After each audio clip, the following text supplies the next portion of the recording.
की हत्या की प्लानिंग आप करते हैं, कितना चुपके से करते हैं। कोई भी दुष्कर्म आप लें, झूठ बोलना, चोरी करना, कोई चोर डुगडुगी पीट के चोरी अभी तक किया, लेकिन अगर किसी को पुत्रोत्सव हो तो डुगडुगी पीट जाती है, चलो भाई बबुआ का भाड़ा उतारना। तो सुख सबके सहयोग से सुख की प्राप्ति, सुख की अनुभूति होती है, लेकिन दुख के लिए आप स्वयं जिम्मेदार। You are the creator of our grieves you face. दुख अनायास नहीं आप पर गिर पड़ते, उनकी भी एक कीमिया है, वो आपको जगाते हैं, लेकिन आप जगते कहां।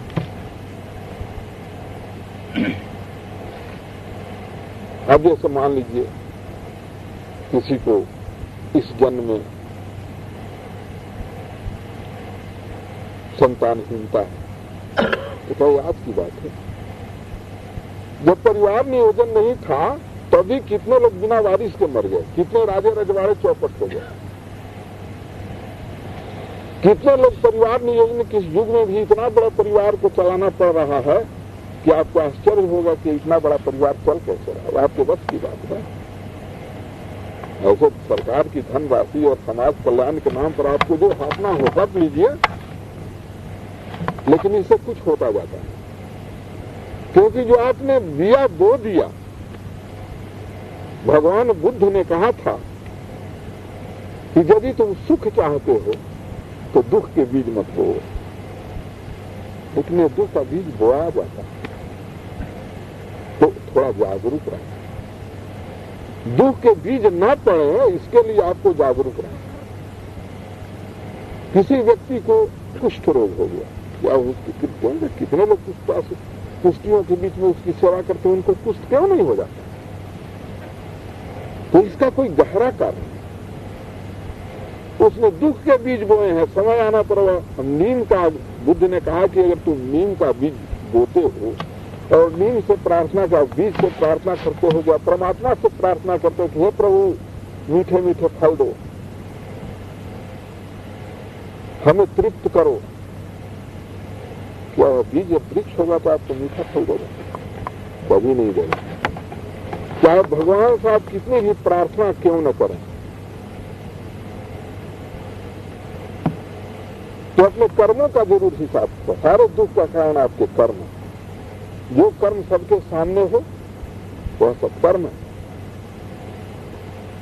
जो कर्म चुपे से हो वह दुष्कर्म है, जिससे किसी की पीड़ा हो, किसी की मजबूरी से फायदा उठाना चाहते हैं, तो इन चीजों से बचना है, जागरूक रहना है। बचना क्या है?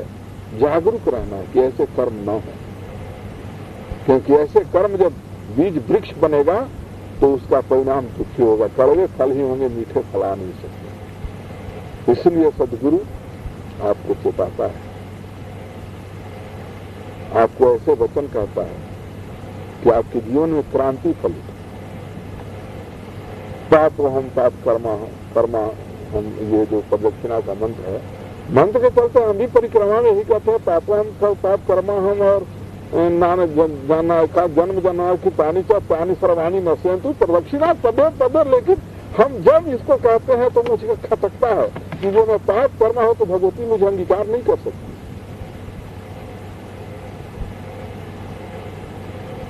कर ही नहीं सकती अंगीकार, क्योंकि उस विराट का मिलन दुखी व्यक्ति से कैसे हो सकता है? किसी राजा का मिलन किसी दरिद्र से हो जाना संयोग की बात जो हो, किसी अजामिल का तर जाना अलग बात है, किसी गणिका को का मुक्त हो जाना अलग बात है। ये असामान्य घटना है, अपवाद स्वरूप होता है, लेकिन सामान्यता वही यह घटना घटेगी आपकी जागरूकता से, अपने को हर तरह से संतुष्ट और प्रसन्न अनुभव करने से। खाए नहीं या 10 घर में कह रहे हैं कि भैया आज तो देखो ना कुछ है नहीं, कुछ दे दो, यह बहुत घृणित प्रवृत्ति है। वैसे व्यक्ति का उस विराट से मिलन नहीं हो सकता है। कि जो राज राजेश्वरी हैं, उनके दरबार में तो काफी आदमी जाने से भी डरेगा। मिलन तभी होगा जब पाप का प्रक्षालन हो जाए। पाप करते रहें और मंदिर में माथा टेकते रहें तो मिलन नहीं होगा। वो कभी घड़ी नहीं आएगी जब मिलन घटित होगा मिलन तभी घटित होगा जब आप उसी की तरह से ऐश्वर्यवान विभूति में होकर जाएंगे। तब एक राजा की मुलाकात राजा से ही होती है। तो आप इसीलिए गुरु की शरण ग्रहण करते हैं कि हे प्रभु, लेकिन गुरु चूंकि आपके बीच का व्यक्ति है, माई आपके बीच की व्यक्ति नहीं, माई तो परमेश्वरी है, माई तो महामाया है, उनसे आपका मिलन तब तक नहीं होगा जब तक आप किसी सदगुरु को समर्पित न हो, उसके वचनों को सुने, उसके अनुसार करें। या जब पाप प्रक्षालित हो जाएगा तो मिलन तुरंत घटित हो जाएगा। भगवती कोई विंध्यवासिनी हमारी जो है विंध्य क्षेत्र में ही नहीं, गृह है ना, हर घर में। तो आप अपने घर की पत्नी को लताड़िएगा, यहाँ आके कहिएगा माई, कहाँ से होगा? आप तो विंध्यवासिनी घर से लताड़ के आए हैं और यहाँ आप माथा टेक रहे हैं। दोनों अक्सर कितना विरोधाभासी है। तो ऐसा विरोधाभासी आचरण होगा तो मिलन घटित नहीं होगा। जन्म जन्मांतर ऐसे ही आदमी भटकते रह जाता है। तो अपने सामर्थ्य को पहचाने, अपनी क्षमता को पहचाने, सदगुरु की शरण ग्रहण करें। सदगुरु की पहचान कठिन है। कैसे पहचाने सदगुरु? बहुत पाखंडी मिलेंगे जो गुरु वो बड़ा दिव्य शरीर है, एकदम जटाभूत है, शास्त्रों और वेदों की बात फर्राटे से बोल रहे हैं, लेकिन वो सदगुरु नहीं। बंगला भगत लोग बहुत से गुरु के रूप में अपने को प्रताड़ित किए हुए हैं। उन सदगुरुओं से बचना है। सदगुरु को जानना हो तो उसके साथ थोड़ा रह कर देखिए कि इस व्यक्ति का विचार क्या है, भाव क्या है, कथनी करनी कैसी है ना, कहाँ मन हमारा बिल्कुल शांत हो गया। किसी भी दुष्चरित्र व्यक्ति के साथ आप अटैच होंगे तो मन की शांति छीन जाएगी। लेकिन जहां आपको अपने गुरु से मिलन होगा, सारी बाधाएं लगता है, सारी बाधाओं के बावजूद वहां एक परम शांति है, परम सुख है, तो आप समझे सदगुरु की शरण आ गए। फिर उस सदगुरु के साथ कुछ रहिए, न रहिए तो उसके साथ जो रहते हैं उनके साथ रहिए, सुनिए, समझिए, तब गुरु ग्रहण कीजिए। गुरु कोई एक दिन का व्यापार नहीं। गुरु जन्म जन्मांतर के पुण्यों से किसी को सदगुरु की प्राप्ति होती है। और जब एक बार आप गुरुमुख हो गए तो इतना आसान नहीं कि पल्ला झटकाया और भाग गए। गुरु की कैद बड़ी जबरदस्त होती है। एक बार कैद हो गए आप तो भाग नहीं। You can't escape his grip, it is so tight. आने के पहले लेकिन आपको स्वतंत्रता है। आप आए कि ना आए इसके लिए आप स्वतंत्र हैं, लेकिन जैसे ही गुरु की शरण आ गए आप परतंत्र हो गए। यू बिकेम डिपेंडेंट, आपकी स्वतंत्रता समाप्त हो गई। और गुरु का जो सबसे यह बात है, उससे अपने को पाइए कितने हम सभी से। गुरु जी की दोनों टाइम आरती चल रही है और गुरु जी को खूब पेड़ा लड्डू फोटो पर खिला रहे हैं, ऐसे भी खिला रहे हैं, धन्यवाद है तो का। लेकिन आप ऐसे यह गुरु सेवा नहीं, ये क्या सेवा है? गुरु खाने के लिए तो आपको चला नहीं बनाया है। गुरु आपसे अर्थार्जन के लिए तो आपको शिष्य नहीं बनाया है। गुरु ने तो आपको शिष्य इसलिए बनाया कि आपको आत्मज्ञान हो, आप क्या हैं इससे आपको परिचित करा दें, आप फिर अपना पल्ला झाड़ लें। बाबा हमारे कहते थे कि जब उनके गुरु मिले तो साल 2 साल उनको साथ रखे। बाबा के गुरु का नाम क्या था जी? मानसदास जी महाराज। प्रयागराज में मिले थे। वो अभी भी अच्छा पुरुष है। जो देवताओं की सिंडिकेट, ऋषियों की सिंडिकेट बैठती है, जो सुप्रीम बॉडी है, जीसस क्राइस्ट, बुद्ध वगैरह की जो सुप्रीम सर्किल है, तो सर्किल के वो भी मेंबर है मानसदास। और ये पूरे विराट प्रकृति के आयोजन के ब्लू प्रिंट को वही लोग तैयार हैं। तो आप इतनी बड़ी परंपरा में हैं, फिर भी आप दुखी हैं। दुखी आप इसलिए हैं कि आप अपने कर्मों के प्रति सचेत नहीं हैं, कर्मों के प्रति आप सावधान नहीं हैं। मूर्छित व्यक्ति की तरह आपके कर्म हो रहे हैं।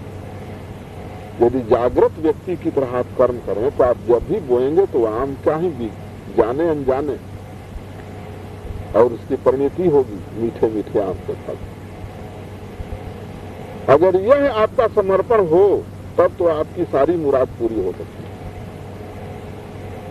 एक बार यदि समर्पित हुए भगवान के प्रति तो फिर आप रह कहाँ गए? अब बोने वाला कहाँ रह गया? जिसने बीज डाला वो तो रहा नहीं, वो तो मिट गया। जैसे ही गुरु से आपका सानिध्य प्राप्त हो गया, आप जो थे वो खत्म हो गया। लेकिन तब भैया गुरु कहता है कि आम के बीज बो, तो बोइएगा तब न आम मिलेगा। जितना पाप, जितना क्लेश गुरु ने हरण कर लिया, दीक्षा दिया, आपको नया आदमी बना दिया, यदि आप में बोध है, सम्यक बोध है तो। आज यदि फिर आप पुरानी लकीर पर ही चल रहे हैं तो कोई घटना, कोई क्रांति कैसे फलित होगी? चलना तो आपसे, करना तो आपको है। तो यदि श्रद्धा होगी, समर्पण होगा, तो कृत्य अपने आप होते रहेंगे, वही जो होना चाहिए। मेरी जब दीक्षा हुई थी तो मेरे गुरुदेव ने कुछ निषेध नहीं किया। ये नहीं कहा कि तुम यह करो, वह करो, यह पाप है, यह पुण्य, ही सब दिखाया। उन्होंने कुछ नहीं किया। उन्होंने कहा कि रमरमऊ एक बात के ध्यान रखिए कि तू जवन पुण्य करब उतना में हमरो मिली। तोहरा तो मिलबे करी, लेकिन ओकर कुछ अंश हमरो मिली। लेकिन तू जवन पाप करब पूरा हमरा मिली, तोहरा कुछ ना मिली। तू तो बड़ी हो गई, वही दिन जादी दीक्षा हो गई। तो जब भी मैं भी मनुष्य हूं, मेरे मन में बहुत सी बारें, भावनाएं आती जाती रही हैं। लेकिन ऐसा भी तो समय आया होगा जब मैं आप लोगों की तरह जमान रहा होगा। बहुत सारी बातें आती है जीवन में। ऑफिसर था मैं, बहुत सारे लोग अपना काम कराने, बहुत सारा प्रलोभन देते रहे हैं। लेकिन मैंने बराबर वही अंतिम वाक्य सुना और मैं आदमी बदल गया, मुझ में क्रांति घटित हो गई। मैं सोचता रहा कि मैं क्या इतना पतित हूं कि मेरा पाप गुरु को पड़े। श्रद्धा में चित्त, श्रद्धा से लाभालब्ध हो गया। ऐसा कुछ नहीं होगा कि यदि किसी के प्रति आपकी श्रद्धा हो और उसका कुछ अनिष्ट हो जाए, आपके दुष्कर्मों का फल उसे भोगना पड़े, ऐसा आप कभी नहीं चाहेंगे। तो ये गुरु शिष्य का संबंध है। तो यदि श्रद्धा इस तरह की हो तो आप तो मुक्त हैं, आपकी सारी आकांक्षाएं पूर्ण हो सकती है। क्योंकि बीज जो नीम का बोया वो रहा ही नहीं, वो मिट गया, उसी रोज जिस दिन दीक्षा होगी। लेकिन उसके बाद तो जो मैं आप प्रवचन में कह रहा हूं उसके अनुसार तो चलना चाहिए। उसके अनुसार आम के बीज बोए, लीची के बीज बोए, जो भी बीज बोएंगे आपको मिलेगा। बीती ताही विशाल दे आगे की सुधरी है। और ऐसा नहीं है कि आप जो आप कहीं असफल हो गए तो आप असफल व्यक्ति हैं, ऐसा तो कभी सोचना नहीं है। हो सकता है गुरु महाराज की से भी अच्छी उम्मीद है। 91 में ही मुझे IAS के लिए ऑफर मिला, लेकिन आज तक नहीं हुआ। लेकिन मैं कभी चिंतित नहीं रहा। कलेक्टर होकर मैं क्या करूंगा? फिर आप लोगों को कौन कहते? आज गुरु महाराज की यही इच्छा है कि हम इसी में रहें, आप लोगों की सेवा करते रहें, आप लोगों को आगे बढ़ाते रहें, आपको प्रोत्साहित करते रहें, आपके जीवन को जीने लायक बनाएं। अभी भी केस पेंडिंग है, लेकिन मन में अब केला लोग जब पूछते हैं तब होता है कि कंटेम्प्ट करो भाई, सरकार ऐसा क्यों कर रही है। लेकिन मेरे मन में कभी यह बातें, मेरे बहुत शिष्य साक्षी है कि मैंने कभी लीनिंग नहीं किया कि हमको ये हो जाए। क्या प्रोफेसर है ना, कभी लीनिंग प्रोफेसर कह दिए, हरि जी कह दिए, कुछ लोग कह दिए, इसको क्या उड़े दिए, तो वकील साहब को फोन करते हैं तो वकील साहब बात रहा। ऐसी इच्छा, अपनी इच्छा नहीं, प्रभु की इच्छा समझ के जीवन यापन करना। फिर जीवन में कोई दुख नहीं, कोई शोक नहीं, कोई वियोग नहीं। सुख दुख वियोग या मन की तरंगे हैं, आपके नियंत्रण के बाहर। आपने कितने जन्म लिए, कितने पति हुए, कितने पुत्र पुत्रियां, कहाँ है वो सब? आप मरे जा रहे हैं। अरे जो आपका है, जिसका जब तक संयोग है वो रहेगा ही, आपके हटाने से नहीं हटेगा। भाई को यदि आपसे दुश्मनी मोल लेनी होगी तो दुश्मनी ही मोल लेगा। निश्चिंत आप रहिए, बंटवारा से घबराइए मत। अगर उसके भाग्य में होगा तो ले लेगा, अगर उसके भाग्य में नहीं होगा तो राख पटके, लाख मर्डर आपके लिए बिछाए, लाख लोगों को आपके विरुद्ध इकट्ठा करे, लाख भाषण दे, वो कुछ नहीं होगा। तो असली है उस स्थिति में परमात्मा पर पूरा भरोसा रखें, परमात्मा की इच्छा को समझते जीवन को, सुख दुख दोनों को। सुख में बहुत उत्साहित होने की आवश्यकता नहीं है, दुख में कराहने की आवश्यकता नहीं। दोनों को प्रभु की इच्छा समझकर अहोभाव से रहें। अहोभाव से रहना जो है यह भी एक बहुत बड़ी बात है। तो मैं कह रहा था सदगुरु, तो ऐसा जो व्यक्ति है सदगुरु। वह बिल्कुल आप निश्चेष्ट हो गए, बिल्कुल शांत हो गए, दुख सुख को भूल गए, तो आप सदगुरु की शरण में। असदगुरु भी होते हैं, तो सदगुरु तो आपको धर्म की ओर ले जाते हैं, असदगुरु नरक की ओर ले जाते हैं। तो नरक वाला ले जाने वाला गुरु असदगुरु है। जैसे आजकल बहुत सारे गुरु नरक की ओर ले जा रहे हैं। आप अपना जो है सो जो जितना फंड दो, आप प्रसन्न हैं। अरे आप अपनी कमाई का सब यदि दे दे तो उतना ही ऊपर करना होगा। वो रोकड़ा गिनेगा, आपकी श्रद्धा को नहीं गिनेगा, कितना रोकड़ा आया इसका उसके पास लेखा जोखा। तो ऐसा व्यक्ति तो आपको कोई धर्म की बात, शाश्वतता की बात नहीं बताएगा। और एक गुरु होते हैं गोबर गणेश। 3 तरह के गुरु, न तो सदगुरु है ना सदगुरु है, बिल्कुल अक्षम गुरु। तो ऐसे अक्षम गुरु में जीवन में कोई क्रांति नहीं है। आप जहां हैं वही रहेंगे, यात्रा चलती रहेगी। नरक अगर मान लीजिए जैसे एडिशन एक आविष्कार किया, 111 बार उन्होंने उस एक्सपेरिमेंट को दोहराया। एक तो उसके असिस्टेंट्स जो थे, जो असिस्ट करते थे लेबोरेटरी में, वो भी घबरा गए। उन्होंने कहा कि भाई ये तो मुझे छोड़ क्यों नहीं देते हैं। तो एडिशन से लोगों ने कहा हिम्मत करके, आप देखते हैं दिन रात लगे रहे फिर भी आप असफल है। 111 बार तो आपका एक्सपेरिमेंट फेल कर गया, फिर 112वां बार आप क्यों समूचा ले देकर बैठ गए हैं, पूरा सजा हो जाए। अब क्या कीजिएगा, आप छोड़िए इसको, कोई दूसरा आगे का काम कीजिए। कहा कि ऐसा मत करो।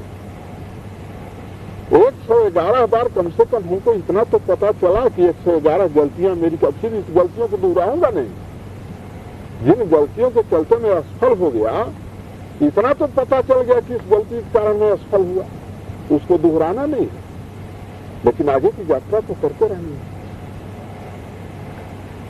अगर हम रुक जाते हैं तो उसी तरह गुरु यदि मान लीजिए 9, 10, 15 कुंभी पाक रह महारह क्या क्या को तो सप्त करनी, बहुत सारे नरकों का वर्णन श्रीमद् भागवत में है। तो यदि कोई गुरु ऐसा है जो आपको नरक की ओर ले जा रहा हो, गुरुओं के बड़े बड़े लोग हर्षक कांड आप पत्रिकाओं में पढ़ सकते हैं, गुरु महाराज लोगों का, तो नरक की ओर भी ले जा रहा है, तो कम से कम नरक की तो अनुभूति करा रहा है आपको। और नरक की अनुभूति करते करते आप स्वर्ग के दरवाजे तक पहुंच सकते हैं। कि नरक जब आप देख लेंगे तो फिर स्वर्ग का ही दरवाजा इसी में गणिका करते हैं। और गणिका का प्रसंग कोई और प्रसंग नहीं। अजामिल तर गया, महापतित अजामिल तर गया, जबकि वह विराट अपने सब को छोड़ दिया, भगवान का शरणागत हुआ। नारायण नारायण आए थे जमदूत, आ गए विष्णुपाद से। तो प्रश्न है कि आपकी चेतना की यात्रा क्या है, इस पर सतत ध्यान देना है। चाकू मारता एक डॉक्टर भी है, चाकू एक डकैत भी मारता है। डॉक्टर डेट देके 10 आदमी को कह के दस्तखत करा के चाकू मारता है, रोगी नहीं बचे, उसकी नियति। आप चोर जो है सो आपको देखेगा, अकेले में देख रहा कोई नहीं है तो वहां आपको चाकू मार के सब हड़प लेगा। कर्म तो दोनों एक ही है, लेकिन चेतना के स्तर से उनका जो फल है विविध फल होगा, दोनों का दो अलग फल मिलेगा। तो आपकी चेतना कहाँ है, इसका जरा जो लेखा जोखा करें। किसी कर्म के करने के पूर्व आप ये जरूर विश्लेषण जो मैं खुद से कर रहा हूँ, तो मेरी चेतना कहाँ है। क्या मैं लोभ के विस्फोट कर रहा हूँ, क्या इसमें कोई पाखंड है ना। तो जब आप चेतना की गवाही लेंगे, जब चेतना की स्थिति आप जानेंगे, और जब चेतना पवित्र हो, चेतना निष्कलुष हो, कल्याण की भावना से यदि कोई दुष्कर्म भी हो रहा हो तो उसका फल अच्छा ही मिलेगा, बुरा नहीं। क्योंकि दुष्कर्म संभव नहीं। देखने में लगता है कि दुष्कर्म हो सकता है, दुष्कर्म हो, चाकू मारना जो भी आप सिर्फ देख रहे हैं, तब तो दुष्कर्म डॉक्टर भी कर रहा है। डकैत क्रिया तो एक ही है, लेकिन चेतना का स्तर डॉक्टर का क्या है, उसको बताना, उसका कल्याण करना। अब जैसे मान लीजिए शिवाशिषों के बारे में कोई पूछते हैं तो हम कुछ बोल देते हैं अपने तरफ से नमक मिर्च मिला के, झूठ से बोल देते हैं। लेकिन इसके पीछे मेरा क्या उद्देश्य है कि शायद इतनी बड़ी संख्या सुने तो ये अपने कल्याण के लिए आ जाए, तो शायद कल्याण के लिए, है ना। और एक झूठा है जो हड़पने के लिए बोलता है कि ऐसा ठीक है इसलिए बोलें कि आएंगे तो फिर कुछ चढ़ावा चढ़ेगा। ऐसी मेरी नियत नहीं है। तो चेतना का बराबर आप अपने चेतना पर ध्यान दें कि आपकी चेतना कहाँ है। किसी स्त्री के प्रति आप दृष्टिपात करते हैं, मन निष्कलुष है, पवित्र है, तो कोई हर्ज नहीं, शुभ कृत्य है ना। आज यदि चेतना गड़बड़ हो रही है तो बुझे कि इससे परहेज करो, ये गलत है। तो चेतना का यदि आप हिसाब किताब रखेंगे, वही मैंने कहा जागरूक रहकर यदि आप कर्म करेंगे तो जो भी कर्म होंगे शुभ कर्म होंगे और उसका फल भी शुभ ही प्राप्त होगा।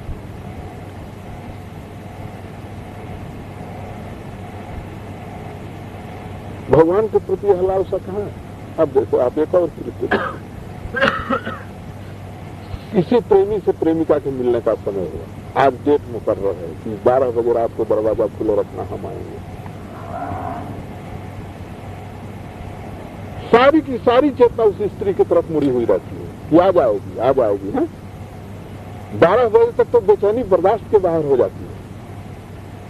12 बज जाते हैं, किसी कारणवश नहीं आती है तो मन कई दिनों तो किसी की चिंता में व्यस्त रहता है, उसी का विश्लेषण करते क्यों नहीं है, क्या बात हुई, कैसे नहीं आई, वासना के वजह से। लेकिन दूसरे तरफ यही अगर ईश्वर के प्रति हो जाए तो क्या पूजा, क्या पाठ है। यही चेतना यदि ईश्वर करके उन्मुख हो कि मेरा प्रेमी प्रभु परमात्मा माई विंध्यवासिनी आने वाली है, तो उनके मिलन में जरा भी देर नहीं होगी। शायद मानवीय स्त्री के सामने बहुत सारी मजबूरियां हो सकती, लेकिन इस महामहेश्वरी के क्या मजबूरी है। लेकिन वैसे चेतना चाहिए, चेतना का वो धरातल चाहिए, उतना प्रेम चाहिए। तो एक प्रेम वह भी है, एक कृत्य वह भी है। एक भक्त है कि हर निश ध्यान में मग्न है, हर निश माई को हर रूप में देख रहा है, हर माई के लिए पुकार रहा है, तैर रहा है। प्रेम दोनों तरफ है ना। चेतना तो प्रेम की ही काम कर रही है, लेकिन एक जो प्रेम की अवधारणा है वो कलुषित हो गई वासना की तरफ। अगर माई के प्रति प्रेम विशुद्ध हो गया, बड़ी तत्परता, बड़ी व्याकुलता है माई से मिलने की, उस भक्त को माई का दर्शन तुरंत हो जाएगा। जब भी उसकी चेतना इस लेवल पर पहुंचेगी, इसीलिए ज्योति स्वरूप परमात्मा शक्ति को ज्योति स्वरूप कहा गया। वहां लेविटेशन का काम करता है, लॉ ऑफ ग्रेविटेशन काम नहीं करता। आपकी वृत्तियां जो हैं, कलुषित वृत्तियां हैं, वो लॉ ऑफ ग्रेविटेशन से गाइड हो जाती है। तो अभी एक professor, you are a scientist, हम नहीं जानते हैं कि वेदर इट इज ट्रू और अनट्रू। तो जो दुष्वृत्तियां हैं आपको नीचे गिराती हैं, जैसे पत्थर फेंका जमीन कूद जाएगी। लेकिन जो पवित्र प्रेम है, प्रभु के प्रति प्रेम है, अपनी बहन के प्रति प्रेम है, माता के प्रति प्रेम है, तो लॉ ऑफ ग्रेविटेशन से गाइड हो, दैट इज लॉ ऑफ लेविएशन। इसीलिए ज्योति को आप कहीं भी रखें, ऑलवेज वो नीचे नहीं, ज्योति जब जाएगी तो ऊपर जाएगी, उसका यह स्वभाव है जाना। जो जिस चेतना ज्योतिर्मय हो जाए तो परमात्मा दूर कहाँ है, उसे मिलने में बाधा फिर पड़ती है। लेकिन यहाँ तो वासना के संस्कार जो है उसको नीचे गिरा रहे हैं आप।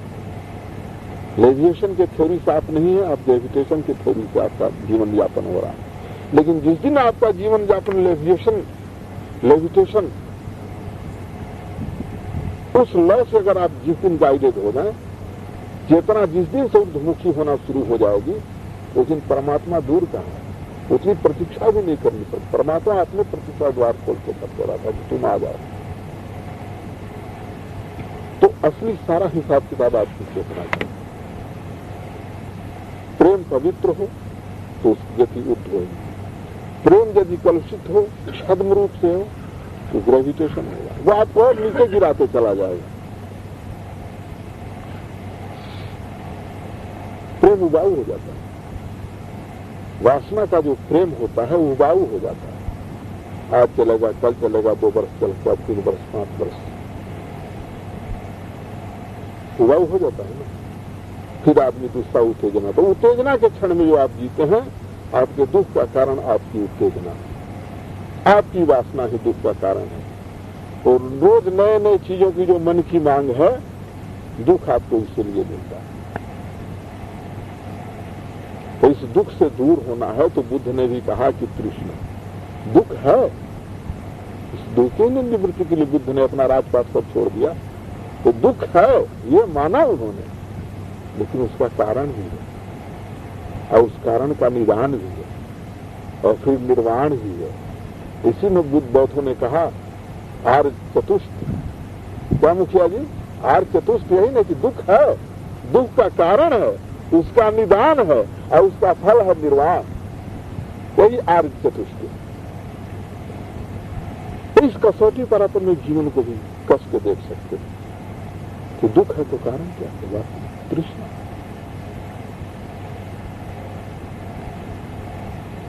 आप एक चीज सोचते हैं, दूसरे की मांग शुरू कर देते हैं। इसलिए आप ऐसे चीज को शुरू से ही पकड़ लें कि फिर दूसरे की मांग न उठे। मैं आपको कहता हूं, एक बार यदि भगवती का दर्शन हो जाए तो फिर सारी स्त्रियां बन। लेकिन दर्शन कैसे होगा? जब चेतना ऊर्ध्वमुखी होगी तब ना दर्शन होगा। वैसे कहते हैं मुंह में राम बगल में छुरी, उससे तो नहीं होगा। राम ही नहीं, माया और राम दोनों में दोनों साथ। तो चेतना जब ऊर्ध्व गति प्राप्त करेगी, जब चेतना गुरुमुख से जो आपने वचन सुना उसके अनुसार आपने जो अच्छे सत्कर्मों के बीज बोएंगे तो चेतना ऊर्ध्वमुखी होगी। और चेतना जब ऊर्ध्वमुखी होगी तो परमात्मा के प्रति जो प्रेम है इतना घनीभूत हो जाएगा, ऊपर की ओर उठते उठते उठते उठते एकदम आप साक्षात हो जाएंगे। बूंद जब गिरी रहती है, सूरज की तप्त किरणों से वह वाष्प बनती है, वाष्प बनकर फिर समुद्र में जाकर फिर समुद्र ही हो जाती है। उसी तरह से जिस क्षण आपने यह जान लिया कि चेतना को ऊर्ध्वमुखी करना है, चेतना ऊर्ध्वमुखी कैसे होगी, तो परमात्मा के मिलन की आस में परमात्मा मिला ही हुआ है, उसकी कहीं आपसे दूर है, सबसे निकटतम परमात्मा है। लेकिन वासना का तिनका जो आंखों में फंस गया है, इसीलिए वो दिखाई नहीं पड़ रहा है। तो तृष्णा और वासना को छोड़ें तो सदैव परमात्मा आपके साथ है। परमात्मा को खोजने कहीं जाना नहीं है। नाई के दरबार में अलग जगह, इसीलिए अवघड़ों में उपवास करती, तीर्थाटन वर्ग, सत्संग और प्रवचन ही वर्ग। अवघड़ के तो सिर्फ साथ रहने से आप बदल जाएंगे, प्रवचन क्या देना। इसलिए अवघड़ों में प्रवचन वगैरह की प्रथा नहीं है। अवधूत भगवान हम बहुत कम बोलते थे, बहुत कम प्रवचन देते थे, बहुत शांत टाइम की टाइम। लेकिन मैं कुछ डिटेल में इसलिए कहता हूं कि ताकि कहीं भी तो ठोकर लगे। तीर्थंकर से लोगों ने पूछा कि आपकी साधना का रहस्य क्या है? कि 4। मेरी साधना की सिर्फ 4 सोपान है: श्रावक, श्राविका, साधु और साध्वी। सम्यक श्रवण हो तो भी गति ऊर्ध्वगति हो जाती है चेतना की। यदि आप अपने गुरु की किसी श्रेष्ठ पुरुष के वचन को सुने तो भी चेतना की ऊर्ध्वगति होती है। अगर सम्यक श्रवण हो तो भी चेतना लॉ ऑफ ग्रेविटेशन से मुक्त हो सकती है और लॉ ऑफ लेविटेशन में आ जाएगी। सिर्फ सुनने से चित्त बदल जाएगा। अभी किसी का अगर कोई खबर आ जाए कि फलानी दुर्घटना घट गई, वो तुरंत प्रवचन के बीच में चलेगा भाग, चेतना उसके उधर मुड़ गई कि इसलिए कि उसने सुना। नरो वा कुरियरो, भगवान ने कहा कि सम्यक श्रवण नहीं है, बात मालूम ना द्रोणाचार्य को शंख फूंक दिया, उसका पाप लगेगी दृष्टि। ऐसा जो है सो ये महाभारत में। तो सम्यक श्रवण, यदि गुरु को वचनों को आपने सम्यक ढंग से सुना, सही ढंग से सुना, तो इसी में आपका कल्याण, इसी से आपकी ऊर्ध्वगति संभव है। अगर आप कुछ ना करें तो भी। और एक है साधु, श्रावक और अरे क्या बोल रहे हैं, हाँ। और तीसरा सोपान साधु। साधु मैंने कुछ साधना करे, जल्दी होगा। सम्यक श्रवण हो और सम्यक साधना हो तो साध्य की प्राप्ति तुरंत हो जाती है, बहुत जल्दी हो जाएगा। तो कहा कि 4 सोपान है, चारों में एक भी ठीक हो तो चलेगा, उस व्यक्ति के जीवन में क्रांति घटित होगी।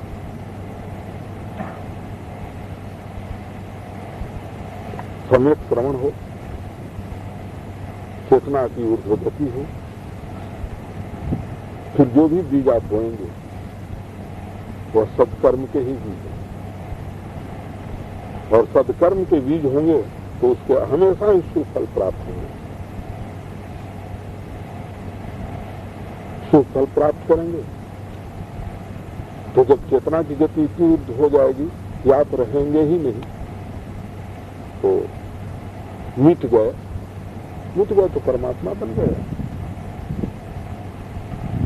शून्य हो जाना, शून्य के प्रति जगा रहना, साक्षी भाव बनाए रखना, फिर शून्य में विलीन हो जाना, वही परम गति, महानिर्वाण। निर्वाण भी नहीं, निर्वाण तक तो बुद्ध बिल्कुल सही थे, बात करते, उपदेश देते, लेकिन महानिर्वाण उसके बाद तो फिर कौन गुरु कौन चेला, दोनों एक रंग। गुरु प्रथम सोपान, परमात्मा अंतिम सोपान। कोई आधार चाहिए ना चलने के लिए, इसीलिए गुरु की आवश्यकता है। आधार नहीं है तो पैर कहाँ रखेंगे, कैसे छत पर पहुंचेंगे? तो पहला सीढ़ी गुरु है, अंतिम सीढ़ी परमात्मा। बस अंतिम सीढ़ी पहुंच गए, फिर महानिर्वाण, परमात्मा का मिलन घटित हो जाएगा। लेकिन यदि सम्यक श्रवण हो, सम्यक बोध हो, श्रद्धा से भरा हुआ चित्त हो